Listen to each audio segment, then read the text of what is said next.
Now, that decider can be played over 6 days, which could mean a lot of final word daily. The weather isn't crash hot. Different weather apps say different things, but it will be affected by rain. It could be one of those situations when they could get through 6 days and still not have a result, in which case the trophy, the mace will be shared. I don't know if you saw this yesterday, Jeff, but back in the good old days, I say the good old days, the mace was given out to the team ranked number 1, and it occasionally would be presented in really strange settings. That is, it would be they've won this airport lounges. Yeah, they've won this test match, and thus in the middle of a series you get the mace. Well, now the mace is being repurposed as the trophy for the World Test Championship final. I got that email through from the ICC yesterday. Okay. So, but we'll be doing daily shows throughout. So the question is, does the captain of the winning team get on a horse with the mace and then gallop at an opponent and smash their head off or something? Because that's going to bring eyeballs to the sport. Yeah. If you want, it's all about bringing kids to the sport, and they're all into the MMA and whatnot, and apparently all the YouTube influencers are into boxing now. What if cricket was smashing heads off with a mace? What if the stakes were that high? That would get people involved. That brings eyeballs. Literally, eyeballs would be everywhere. I think you're onto something. So there's the mace they're playing for. It'll be.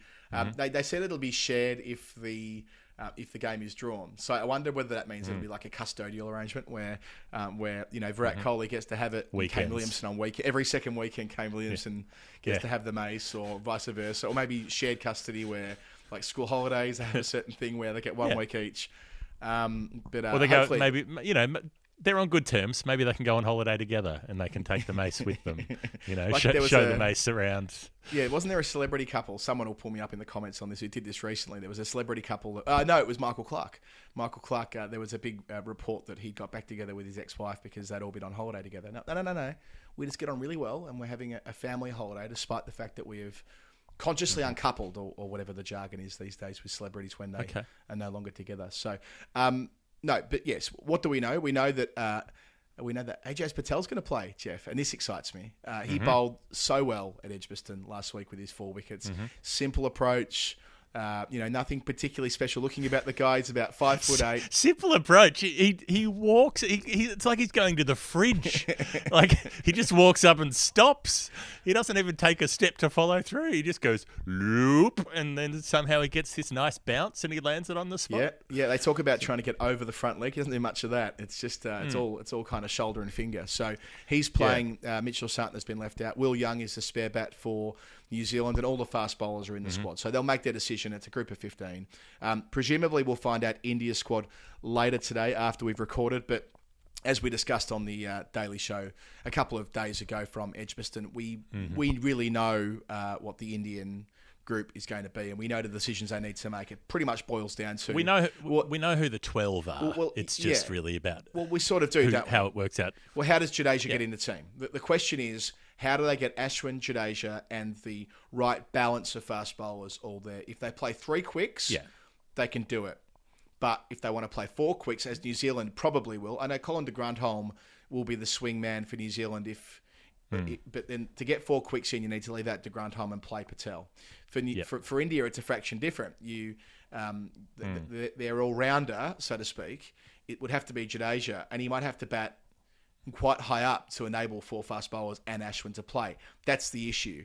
I think I said the other day, I can't believe we're talking about Jadeja missing another high-profile test match at the start of a series. He seems to play after they've lost early on. They bring him in when they're 1-0 down or something like that.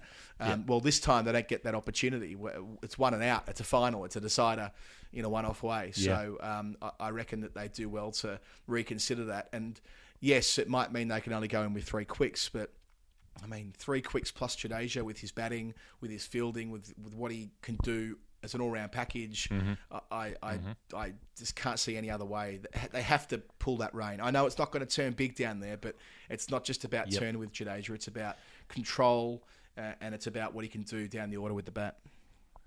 It's you look at that Southampton surface.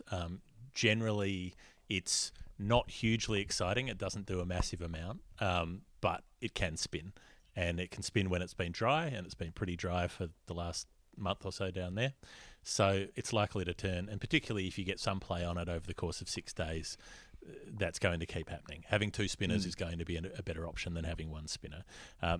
There's almost no bad surface to have a good spinner on. If you have a spinner who can hit a good length, there's always this obsession with playing fast bowlers on a surface that you think might help them. But in almost any circumstance, you're better off having a decent spinner, as long as you've got some quick bowlers to back them up. So I think there'll be a strong temptation to go with the four quicks, but you don't necessarily need four quicks. Like if you've got a decent surface, three quicks can do that job. But to be able to rely on two different kinds of spin, to have bowlers who can turn the ball either way, away from left-handers or right-handers, it just helps so much. And it helps your fast bowlers bowl better because they can get a break, they can get a rest and come back after an hour when 20 runs have been scored and the opposition's feeling squeezed. It can add so much when they come back, rather than coming back after a part-timer's been bowling and it's been a bit of a relaxation stint.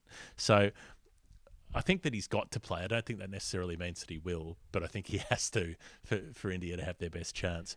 And so then it's a three-paceman attack. It's Bumrah, obviously, it's Ishant Sharma, and it's probably Shami just on seniority, because those are the three who've done so much work for this test team and they deserve the go. But Siraj is such a popular choice at the moment within the Indian camp. Kohli loves him. Shastri loves him. He's risen to the occasion whenever he's been asked to, and so there will be that strong temptation to get him in at the expense of somebody. Yeah, I think that's the right combination. Look, if Jadeja bowled seam up, that'd be handy. Maybe he should. Maybe Jadeja this week I'm going to bowl left arm medium pace to help bolster the credentials for him, and because that will be the thing. It'll be who's going to bowl second change, and it's going to be a spinner early on. And on the other hand, Ashwin's shown an aptitude. But he almost does bowl seam up in a way. He almost can bowl seam up. He sometimes bowls that just those faster arm balls, and they swing in the air a bit and they drift. He can be. He's six different kinds of bowlers.